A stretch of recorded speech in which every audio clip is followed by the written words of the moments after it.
有人托我带句话，血债定要血偿。就凭你！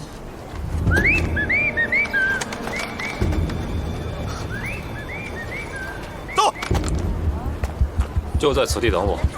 走。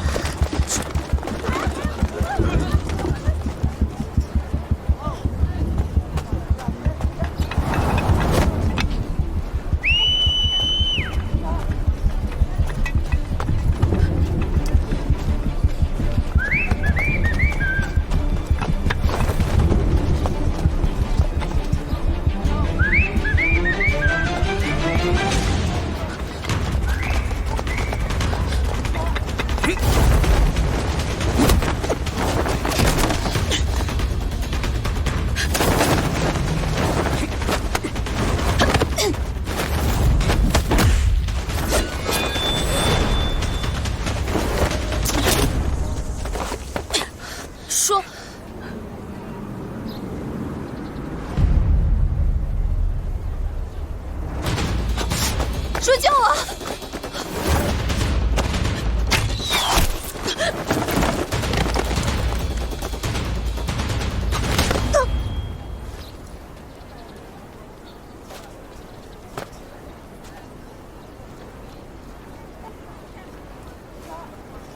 你怎敢以郡主为诱饵？事发突然，卑职还要狡辩。说，此事不怪李伯，都是我的主意。明日你哪儿也不许去，就在别院好生陪着郡主。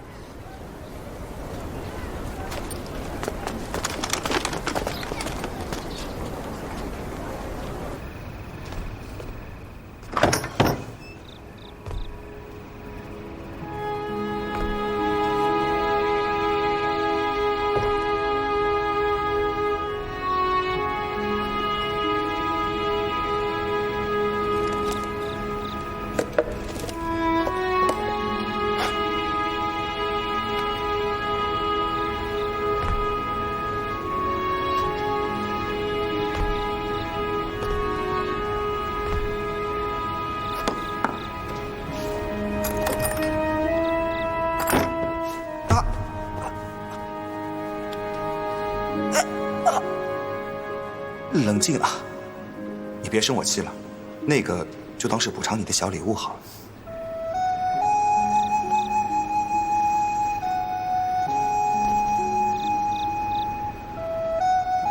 我甚是喜欢你今日这套装扮呐，这正是妩媚深藏，行侠路，柔情俏也，御剑锋。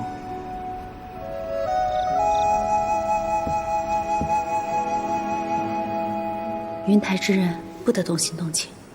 也许自白居真的一眼，我就已经输了。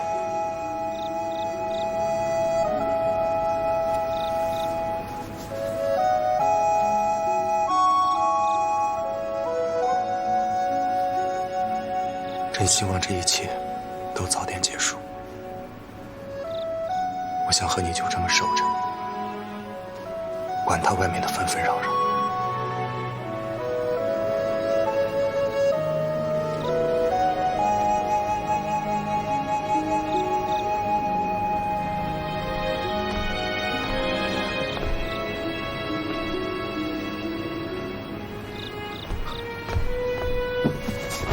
东家，何掌柜，你看看这件衣服，是不是还算上乘呢？他反正就穿过一次，不如给天狐。是啊，天狐凭什么穿别人的旧衣服呢？哎，这些都扔了。东家，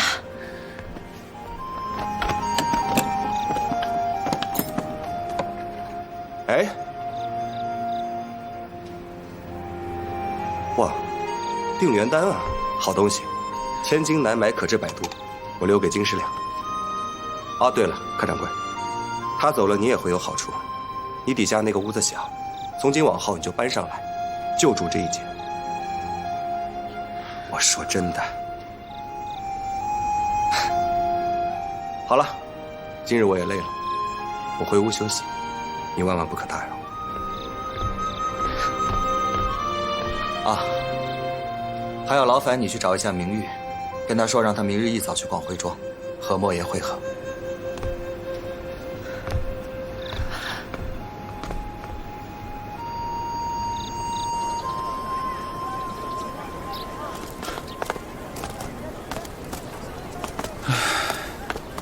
莫言，你今天怎么唉声叹气的？平日不见你这样。我一辈子低调行事，就攒这么点秘密，全被云霄这小子给我抖出去了。一会儿还要鉴别贡部的真伪，自然是我来比较合适。莫言，你怎么打听到贡部的下落的？不该问的别问。哎，放心，一会儿该说什么不该说什么，我心里有数。有数就好。这事儿要抖露出去，我掉脑袋不说，你们苏家也不会好过。哎，咱今天究竟见谁呀？不问，不问。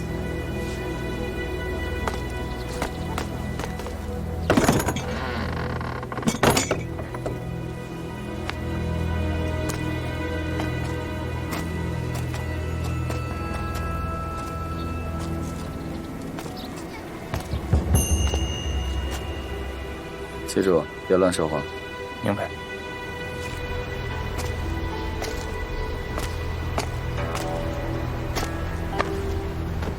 请。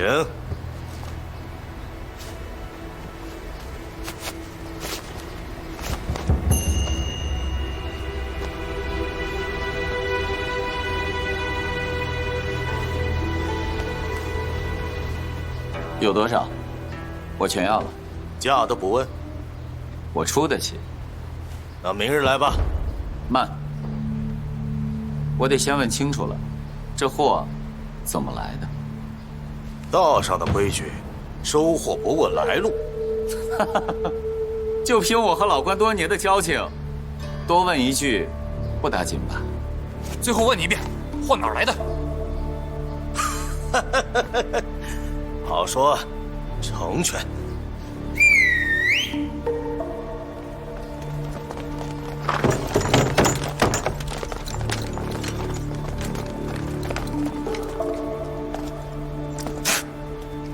哪儿来的点子瞎了眼，抓到咱们头上来？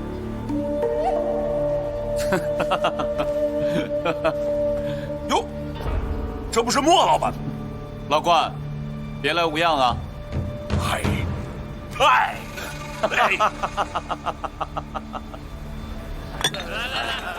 来，哎，你就别跟我绕弯子了。你打听这批货，到底是真心想要，还是另有所图？好，我不跟你绕弯子了，我确实另有目的。我想知道这东西背后的人，这些人的身份去向，兄弟方便透支一二。这批烫手货原本就不想收，不好出手，也就只有倭国那帮王氏敢收。但是那帮倭人有多抠，你也知道。切，但又想想啊，这本就是无本的买卖，我就勉为其难吧。无本的买卖，那就是说有人拿这批货做投名状，莫不是投靠到你这儿了？老莫，别逼我坏了规矩，当心你聪明反被聪明误。想必关海主手上贡布不过几百匹吧？这要是答应把人交出来，我承诺，1年之内低价给你5000匹。小兄弟，好大的口气！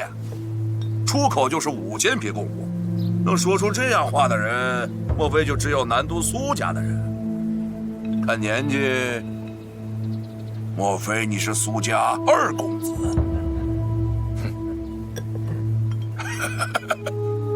好，好，好，来得好！谢谢莫老板送的大礼，不收对不起我这行当。老关，我跟你讲啊，这事你可千万别。关海主，你这绑了我，想要多少钱？哎呀，我这么告诉你吧，我不仅是苏家2公子，还是整个南都商会的会长。想来我这肉票比你想的贵啊。有意思，我还头一次看到肉票给自己抬身价的。你若与我合作，想必莫爷让你几分力，都能翻一翻。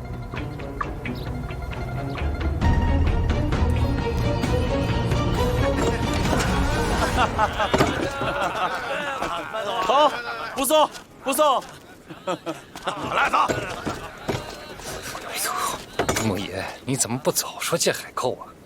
我们就是来打探个消息，谁知道你如此冲动？你真打算跟那姓关的合作？先硬下来，活着走出这道门再说吧。况且，要是真想跟我们苏家合作，那他们不得再绑我一次？区海盗，有了今日没明日的，空口无承诺，想是无妨。你小子跟云翔偷师不少啊，日后担得起会长之职。强将无弱兵，名师出高徒嘛。哎，对了，莫爷，你可知云兄最近怎么了？那小子又怎么了？好像是跟舒姑娘置气。这往日他俩闹别扭，也不至于这样。不过这舒姑娘也是，最近这句句话里有话，句句都像是在告别。告别？那麻烦苏会长带句话，让他速来广惠庄。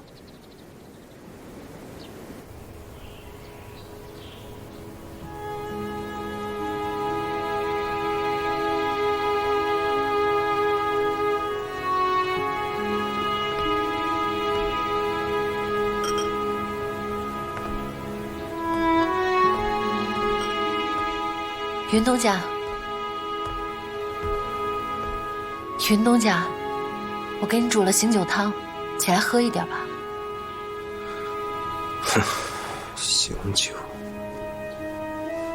醒酒得喝回魂酒，给我去拿。你若有什么烦心事，可否与我说一说？这样借酒消愁，也不是个办法。我今日顺风顺水，何愁之有？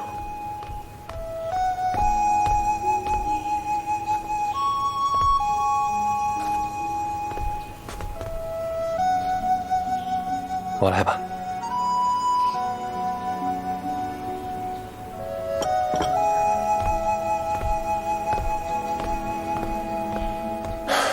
这么快就回来了？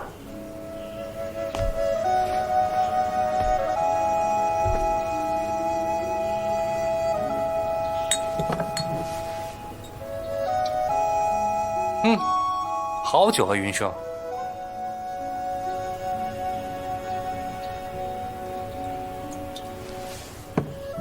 可惜啊，这良辰美景没有红袖添香，甚是遗憾。我说，天狐已经被金兄叫走，去了积善堂。你天天在这儿缠着我们家孟兰，这连生坊还营不营业？我告诉你啊，我也是东家。你好好开你的店，别管我。云兄在这儿鸠占鹊巢，不怕舒姑娘回来找你算账？还是说，她不会再回来了？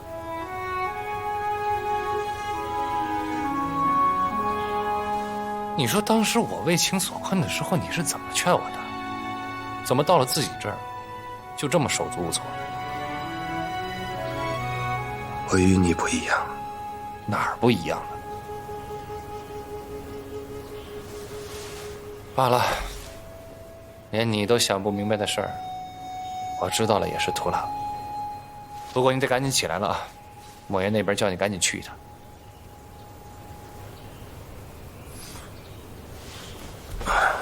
工部找到了。找到了。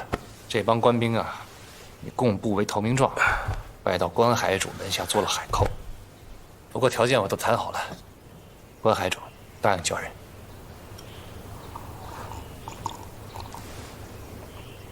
啊，这么难喝，就这样吧。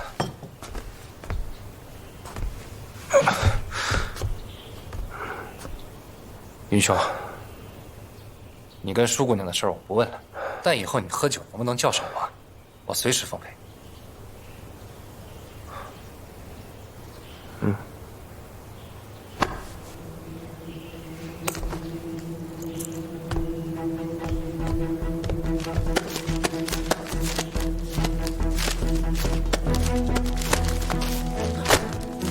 我不问你就不说是吧？竟然敢瞒了我这么久！我的底细云香全知道。那小子早就被舒亚楠迷了心窍了，谁知道他都跟他说过些什么？你既然已经确定了他是凌渊的人，怎么还能放他走了呢？说，是我再三恳求康师弟为我隐瞒的。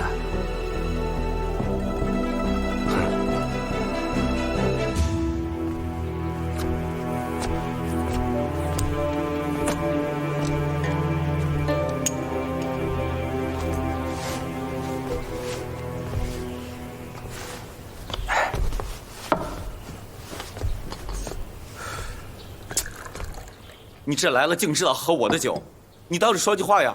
你到底跟他交了多少底？能说的，不能说的，我都说了。看你这德行，你这是舍不得他走呗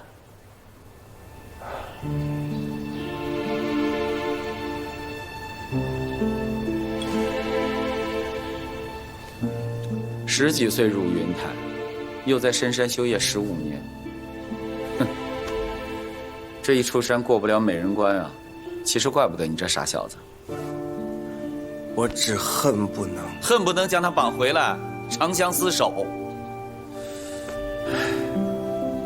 罢了，怪情字无情，你这千算万算，没算到自己过不了情关。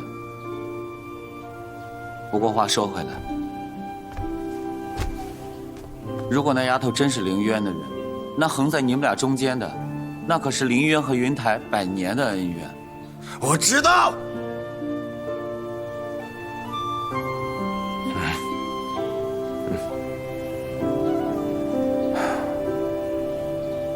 我不恨他是凌渊的人，就算他骗了我，又有何妨？哪怕他最后一刀杀了我，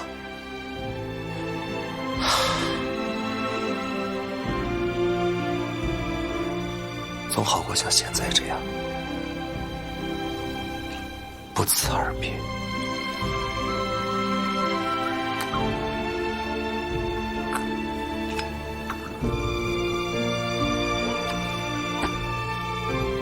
你这话说与我听也就罢了，以后还是把它放在心里吧。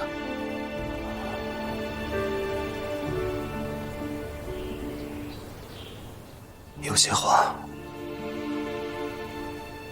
只敢在末夜之说。说来好笑，要不是你天性未泯，我也不会跟你走得这般亲近。算了，咱俩换个思路。你之前让我……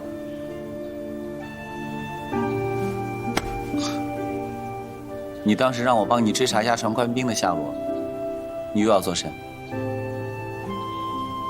唐家产业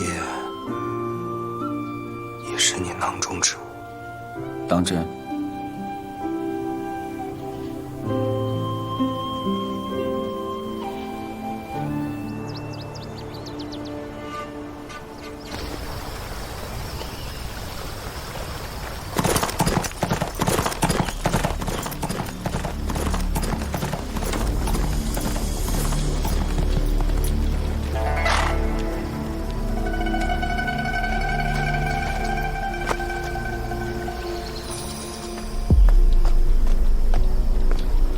碧月屋呢？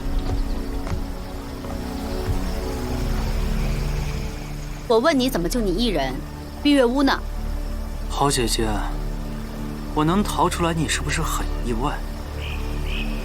什么？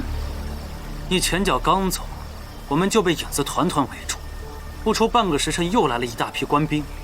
看出来了吗？你那位公子香从未信任过你，也不知这段时日，你被他利用了多少回。碧月屋没逃出来。若非他引开追兵，我哪能那么容易脱身？你即刻过江向阿娘禀报此事，我先回城探听消息，兴许还能救他。不必了吧？他8成已经丧命了。他为阁中立了多少功劳，难道就丢下他不管了？他的命换了我的命，你算物尽其用。何须你在冒险？才跟了你7年。是，正好厌倦了。闭月无落难，还不是因为你？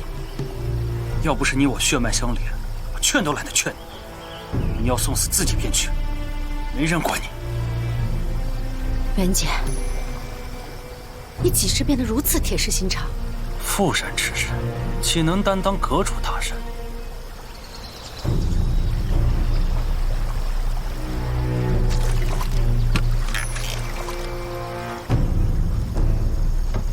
走吧，南都横竖是待不住了，回去又要被阿娘责备。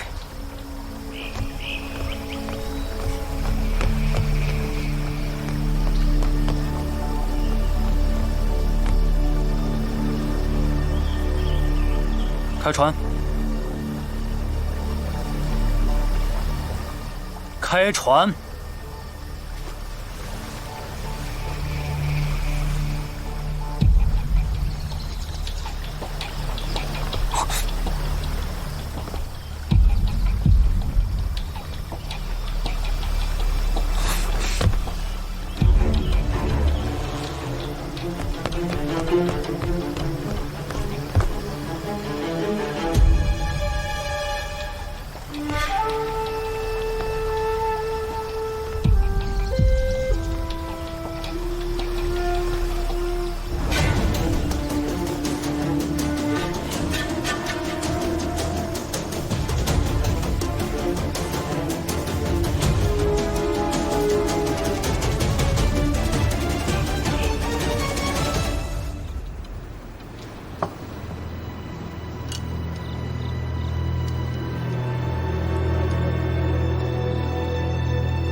南宫先生，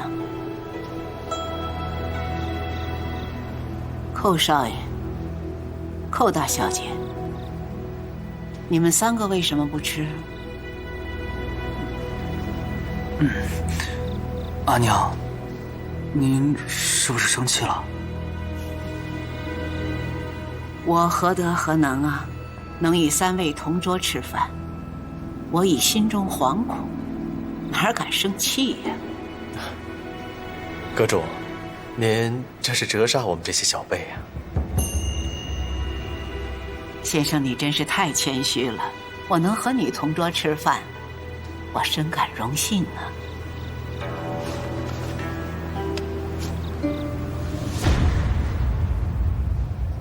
叶萧的手下原野，是你派来的？禀阁主，他拿着属下的腰牌，自然是受了属下的差遣。好好说话。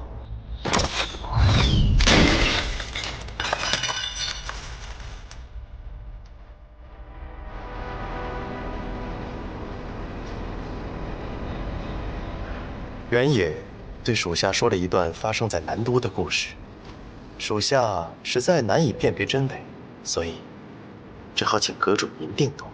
不错，他与我说，我这一双没用的儿女，借用云台之手和官府之手，害死了叶舵主。假他人之手，害自己之人，实属离奇。属下以为，他应该是护主心切，方才胡言乱语。我已经将他处死了。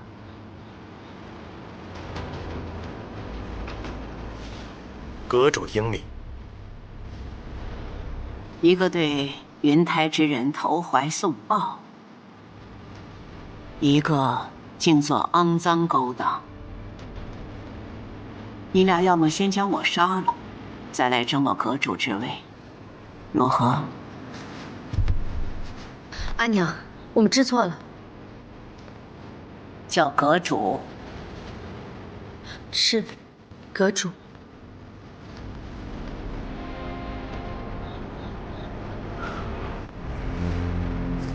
是我无能，管不住你们这对孽障，才祸起萧墙。哦，南宫先生，你能说说该如何处罚他们？此为阁主家事，又岂容我一个外人多嘴？我是问你，该如何处置？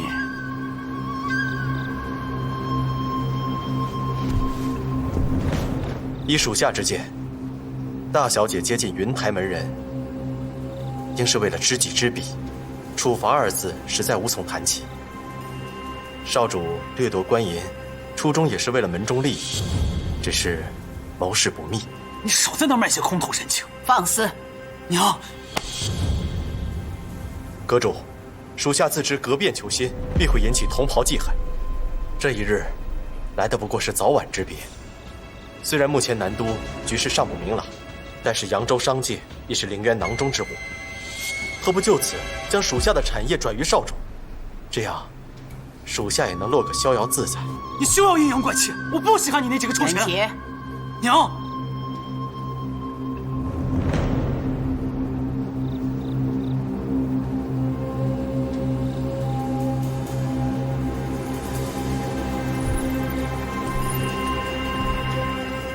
即日起，你停用少主印信，即刻返回江北。没有我的命令，不得过江。全部退下。属下遵命。莲衣，你留下。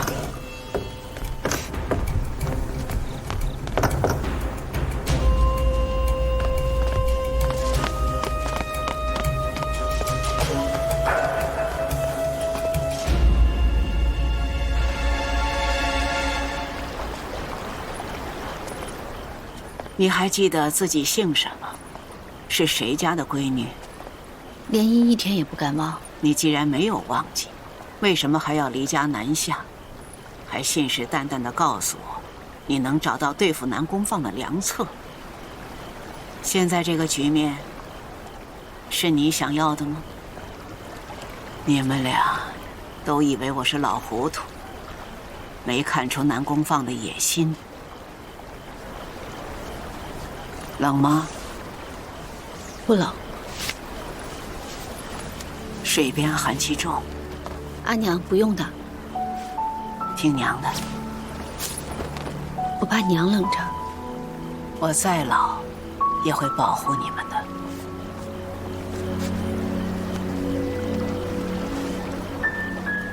我一向对南宫放是睁一只眼闭一只眼，放任自流，让他一枝独大。你知道是为什么吗？阿娘，不得不如此。说来听听。木强则折，兵强则灭。陵渊为了光复正统，抗争了近100年，恐怕在您继承阁主之位之前就……但说无妨。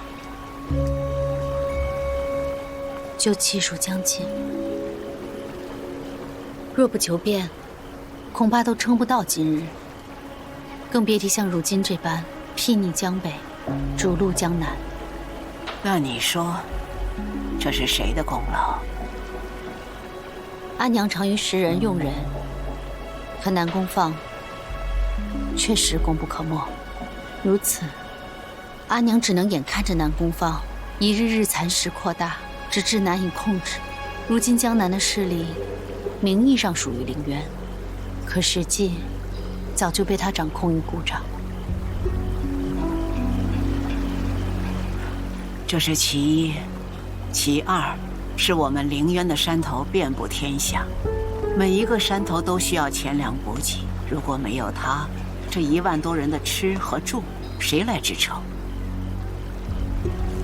他说要把江南的产业交到袁杰手里，换作是你，你敢吗？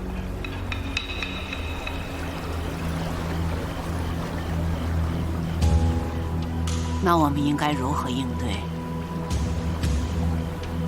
无论是谁掌控江南，说到底都是在替陵渊办事，只要能为陵渊所用，但用无妨。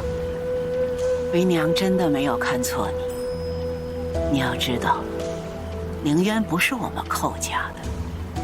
假如有一天我不在了，你们没有压制他的方法，以后他绝对不会容你们俩的。袁杰果敢聪明，不乏谋略，但太过骄纵自大。你呢，从小天资聪慧，心思缜密，你以后一定要辅佐袁杰。若袁杰接替阁主之位，你也要接替南宫放的位置。如此，恐怕要您失望了。为何？南宫放的手段不似林渊，反来云台。女儿在南都一直留心观察云台之人如何布局算计，可女儿总是后知后觉，终究摸不透，也学不到他们的精髓。何须学那公子香？我要你跟着南宫放回南都，看他如何对付云台之人。女儿当初为何离家南下？阿娘忘了吗？那个婚事已经取消了，我要你跟随他左右，是让你盯着他，学着他，才能有朝一日制衡他。可南宫放又怎会看不透您的心思呢？只要我下命令，料他不敢推脱。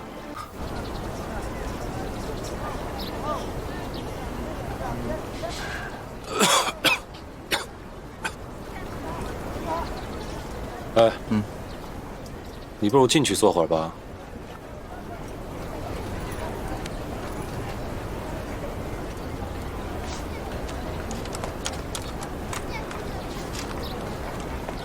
你清晨造访，有何要事啊？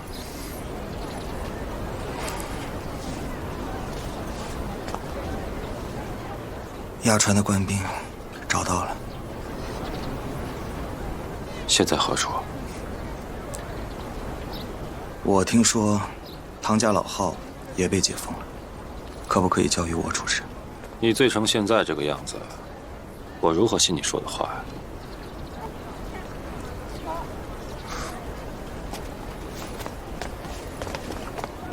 小明参见郡主。虽是醉酒，却比昨日那般吓人嘴脸顺眼多了。你最好直接说了官兵下落，我说他受不了别人跟他讨价还价。是。刘大人，实不相瞒，那些押船的官兵在东郊的凌云港，人都已经绑起来，你去收拾便是。那唐家产业，你去处置便是。多谢刘大人。喜怒无常，饮酒无度，传闻中的云台中人不该如此。郡主。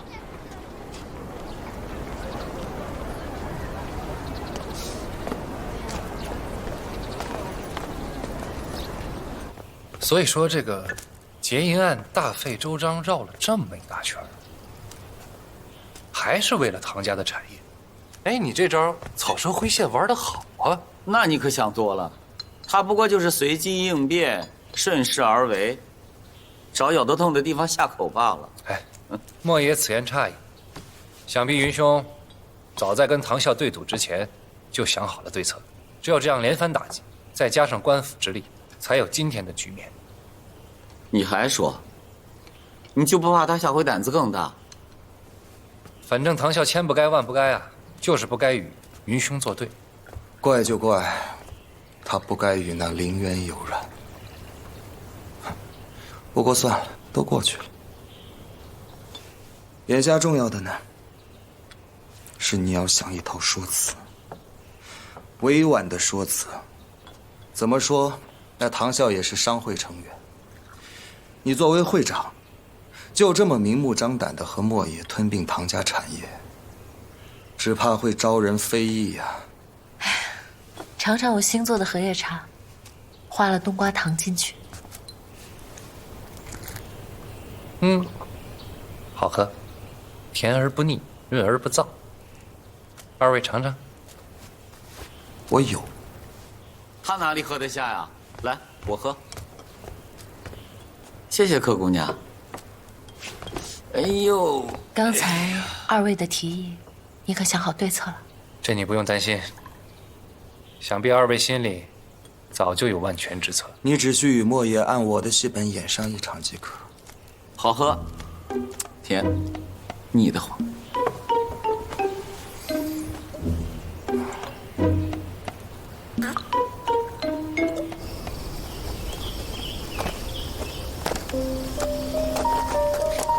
说，曹兵兵至一标多少人啊？32人，齐了。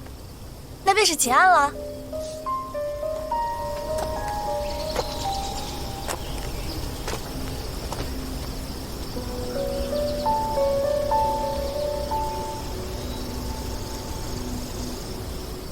刚才就醒了。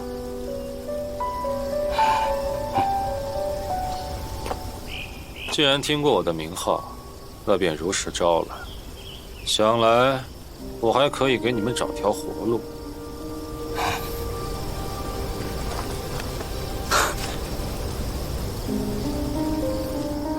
刘大人，想知道什么？当日案发时的实情。那天，大概是子时左右，江上突然起了一片大雾，白茫茫的一片。我也是后来才知道那是毒，不是雾。前川的几个弟兄陆续倒下。当我们醒来的时候，官爷早就不知去向。我们不敢回去复命，只好带上贡布投了海沟。可万万没想到，他们收了投名状，又出卖了我们。可还记得那雾气的味道？甜嗖嗖的，还带着一股子腥气。什么腥气？好像是鱼腥味儿。叔，你知道？应是临渊的龙鳞香。这迷烟横江，可真是大手笔啊！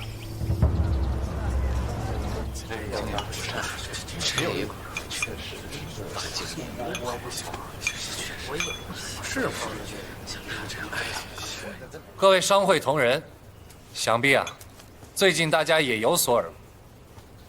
唐家的赌坊卷入是非，唐啸经此变故，下落不明，其名下的财产也被官府查封了。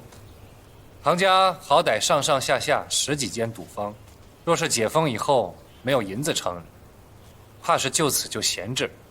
正好这几日，莫老板多次提议，想要接手此生意。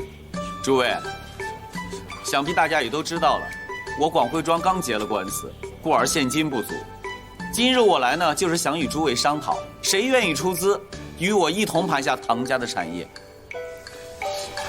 这个事儿肯定不能干呀，可不嘛，亏本嘛。这个不行啊！诸位要是不愿意担这个风险呢，也行，那就借钱于我，安心吃利息便是了。这藤校卷入了劫银大案，才被府衙查封了家产。至于什么时候才能被解封，都还说不准呢。是啊，哎，你不知道啊，到现在一点风声都没有。是啊，这南都府衙又不是他抹不翻开的。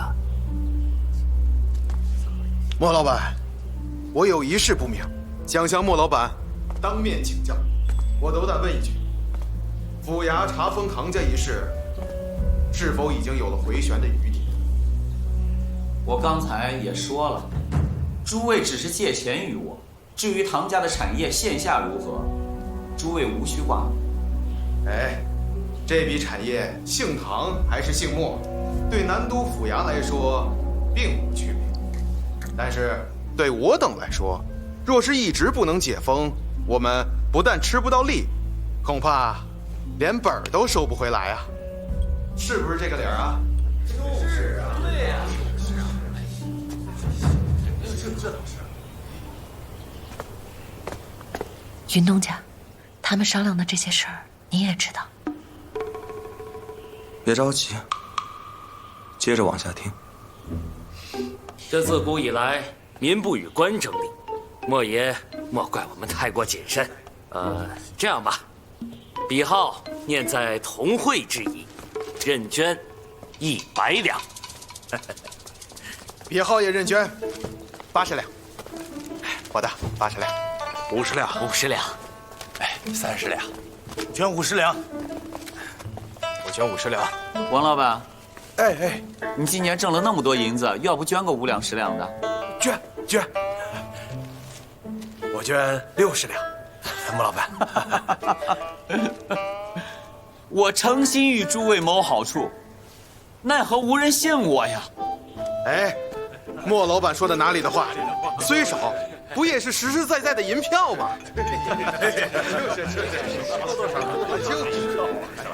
毛老板，您看这，不瞒大家，我苏某也特别喜欢自装生意。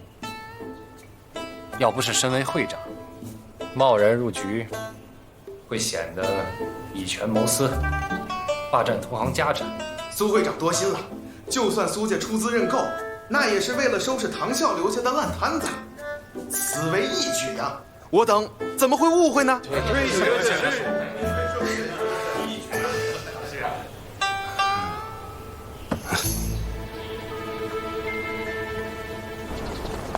苏会长，你愿担下这唐家赌坊，着实魄力非凡啊！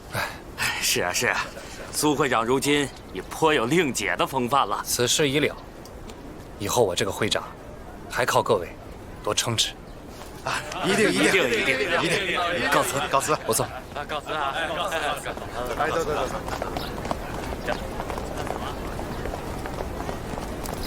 莫爷，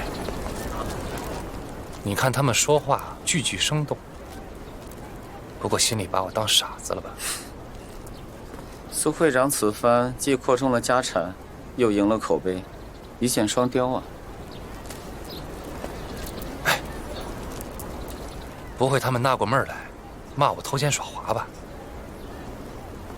更要敬你藏巧于拙。身为商会会长，不仅要他们敬你，更要他们怕你。眼见你如今在商道上越走越稳，我看是时候可以飞书给令姐，让她能够安心在外面游山玩水。那就多谢云兄指点。我以为经营商道，一是要老成世故，二是要心怀纯善。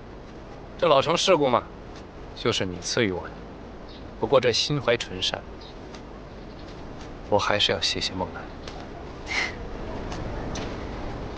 你呀，懂的还只是一些简单的方法手段，人还是那么善良单纯，初心未改。知我者，娘子矣。行了，你们两个就别在这儿刺激这傻小子了。诸多手续还要劳烦苏会长，我带着傻小子散心。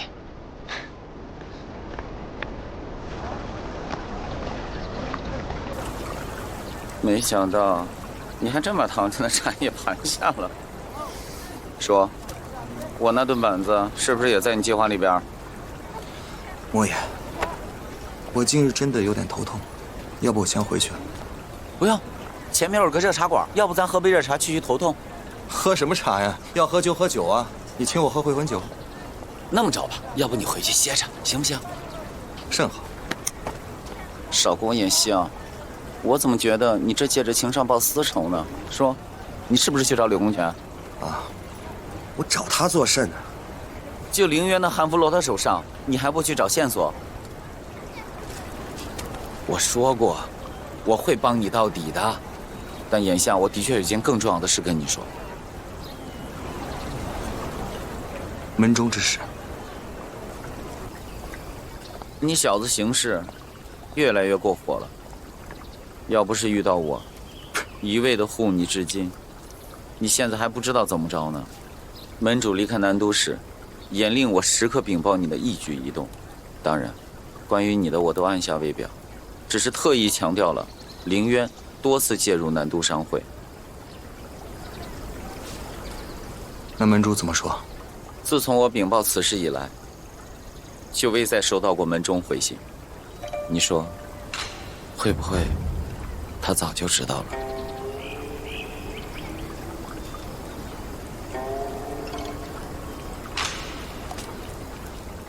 我想了许久，今天就多与你说一些犯忌讳的话，你只需听着就好。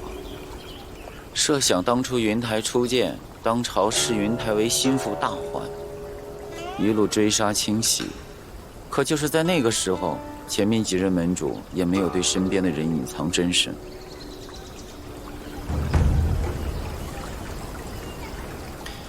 隐藏身份而已，又不触犯门规戒律的。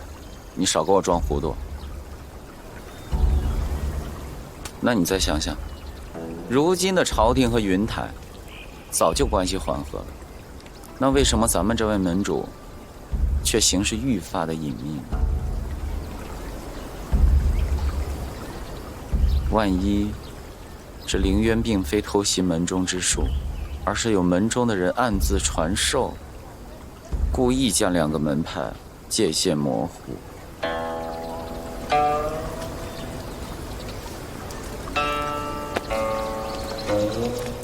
你的意思是说，想要模糊界限的这个人，就是门主？我可不敢如此笃定。我只是在想，都说人在做，天在看，那万一有人做的，老天爷看不着呢？一个人如果只是隐藏暗中，无人监察监管，他行事也就愈发无所顾忌，欲求也已难以克制。你的话让我想到柳公权曾经对我说：“人虽然有善恶之别，但是聚之成群，善恶必然会混为一谈。唯有倚仗法度。”他最讨厌我们云台，就是我们云台之人始终是游离于法度之外，还自诩清高，自以为可以做到白璧无瑕。唉，罢了，皆是臆测，又有谁能辨真假？那如若是真的，你我当如何抉择？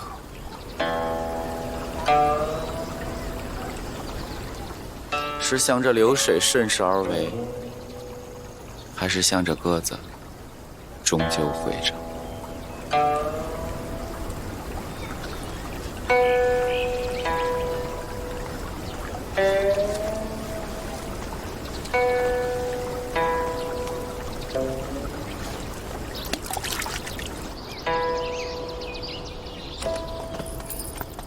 这些银子送到西山分舵去。是。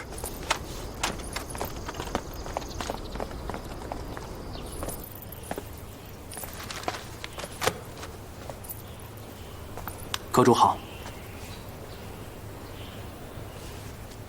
这里又没人，你这么多规矩，有点奇怪呀。读书呢？阿娘嫌我不成器，我自当改过自新。这些是谋略，不是一时半日能学成。你想有出息，先收收性子。阿娘倒是凡事都能忍，可我这性子要再往回收，敢对寇家阳奉阴违的人就不止南宫放一人。袁杰，怎么说不得吗？他南宫放蚕食寇家半壁江山，阿娘对这外人都坐视不管，却时刻防着自己儿子，还将阿姐亲手送到南宫放身边。你是不是很想继承阁主之位？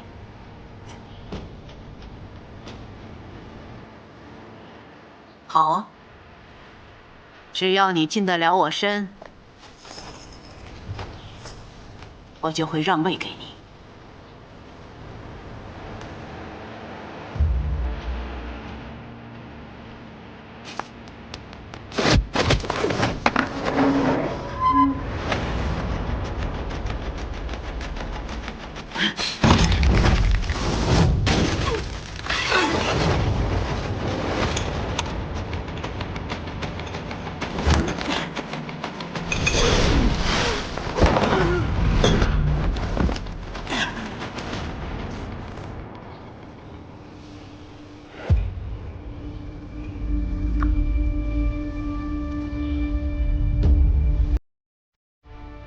心不定，神不静。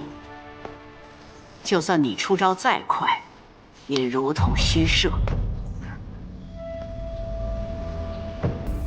你知不知道，你姐姐是为寇家忍辱负重，而你呢，枉费我花了这么多心血。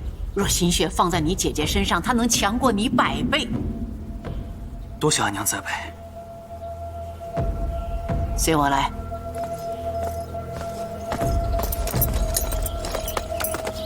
等等，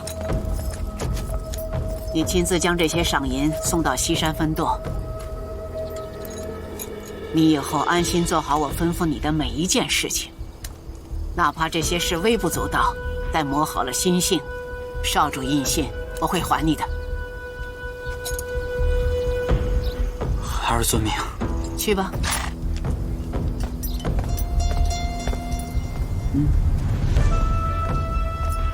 你看着点，少主，确保万无一失。是。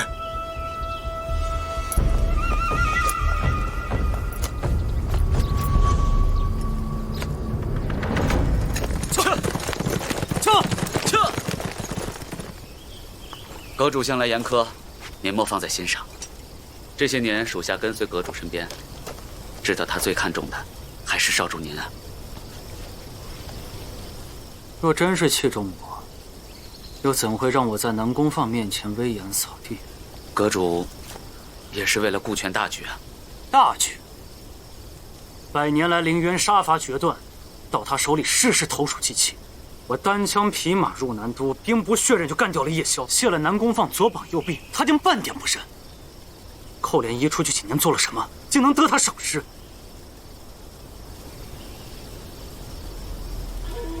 我记得没错的话，你跟阁主已有10余年了吧？算起来，17年了。如此，当年你应是亲眼见过南宫放前来投效。我听说他的投名状是击溃云台盘踞南都的势力，就是击垮文聪。不错，当时阁主也以为他信口开河，怎料他竟把事情给办成了。少主，您为何突然提起这些陈年往事啊？没什么，只是突然觉得这几年我陪阿娘太少，我这亲儿子还不如你们这些亲卫贴心。少主您，时辰不早了，上路吧。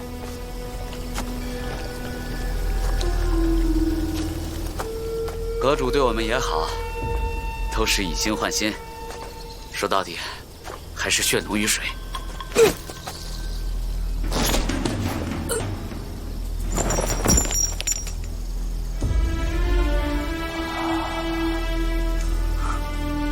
以心换心嘛。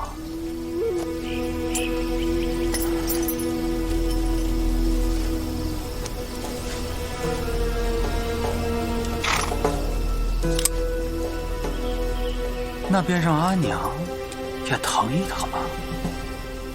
撤！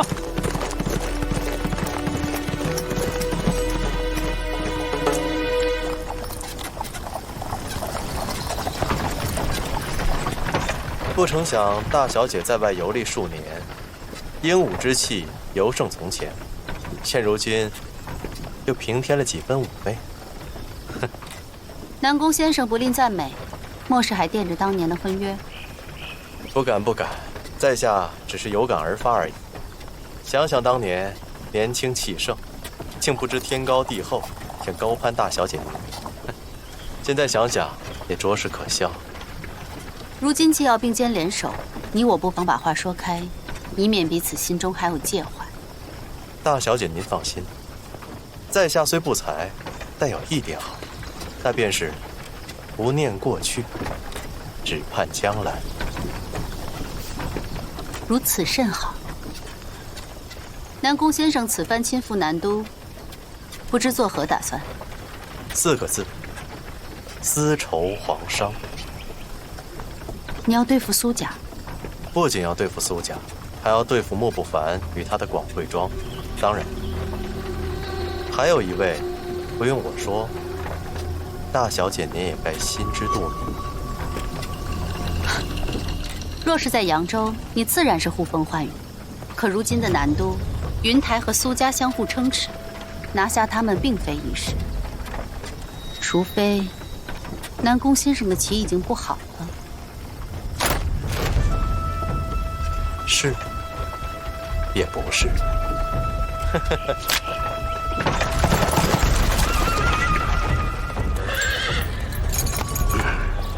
看着点儿，去。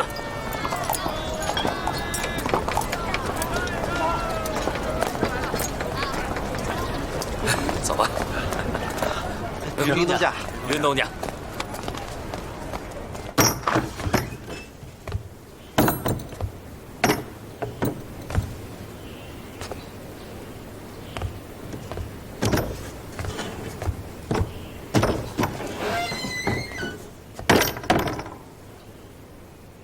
你这酒还没醒呢。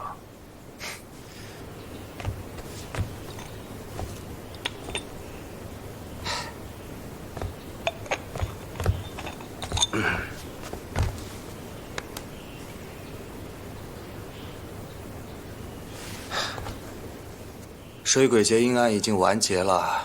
这桩结银的真相与你并无价值。你我约定的3个交易，已完成了2个。现在，说说第3个吧。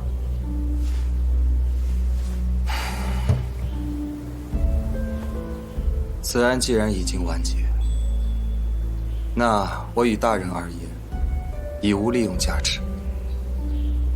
为何你还愿意跟我进行第3桩交易？你要什么最好直言相告，莫要得寸进尺试探我。大人怕是也是心中疑惑。凌渊与云台之间的争斗只存在于江湖，而我身为云台中人，不惜借助官府之力，也要对付凌渊，实在是有违常理。此言不差，因此这第3桩交易，我才想问个清楚。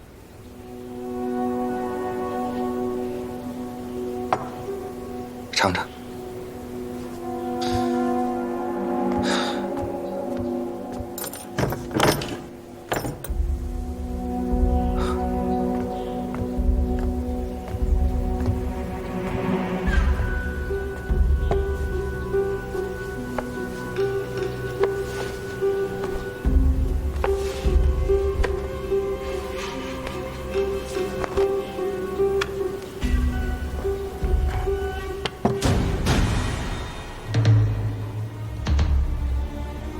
骆家庄，六大人见多识广，对于15年前浙东沿海的骆家庄血案，一定有所耳闻吧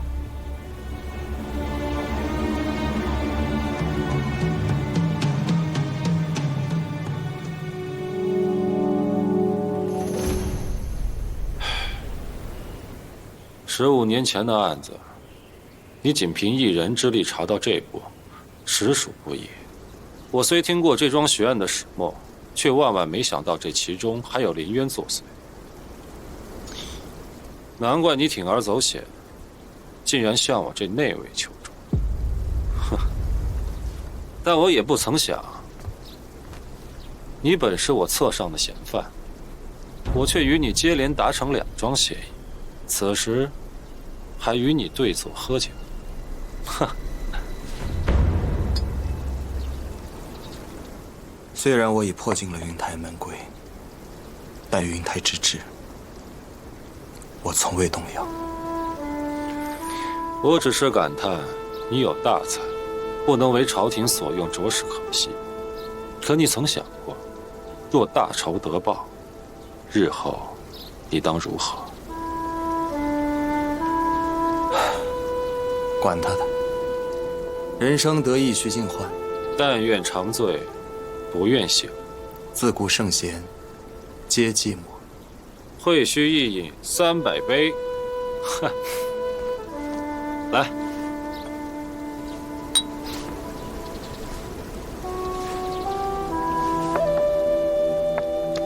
罢了，正如大人所言，今后该何去何从，我真的没想过，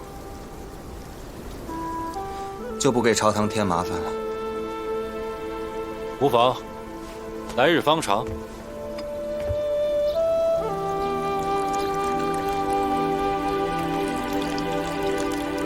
哎，你又来。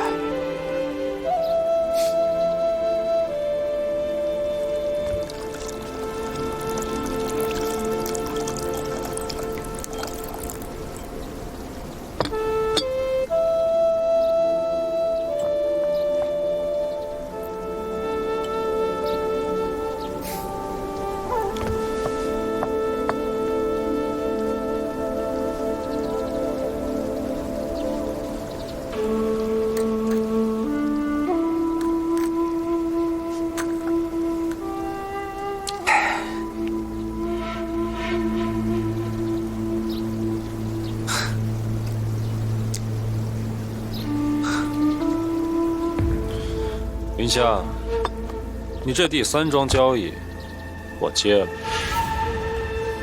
云香，谢过大人。既是交易，你还未听我的条件。大人但说无妨。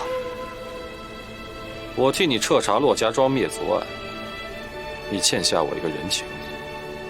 有朝一日，若我有求于你，不论何时，哪怕令你付出惨重代价，你都不可推脱。江湖中人，其言必信，其行必果，以诺必诚。若他日大人有所求，云香定当万死不辞。好，明日我便启程前往浙东。不过当下，你先随我去另一个地方。若我没有猜错的话，可是那府衙地牢啊。可有你不曾料到的事啊！走吧。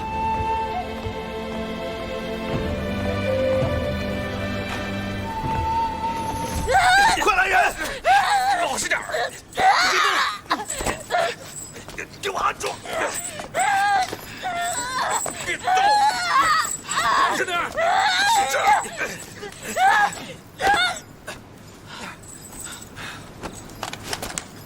大人，我们按您的吩咐，严加看管，片刻都未松绑。可方才小的来给他送饭，谁成想这疯女人竟咬断了舌头。找大夫来缝合伤口止血，无论如何，把命保住。是。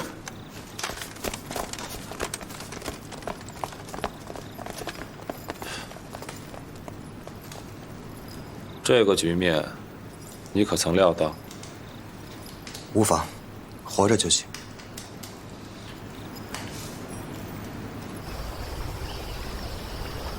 大人，您说这些日子，郡主可曾对咱们起过疑心？以郡主的聪明才智，怕是早有察觉。父王毕竟是他的亲生父亲，此事谁也躲不过，也逃不过。大人，您这次出行是为了避开父王，还是真的帮云香查案呢？浙东之行我一人即可，正好能引走父王的眼线。你即刻返回南都，该如何探查，不用我教你了吧？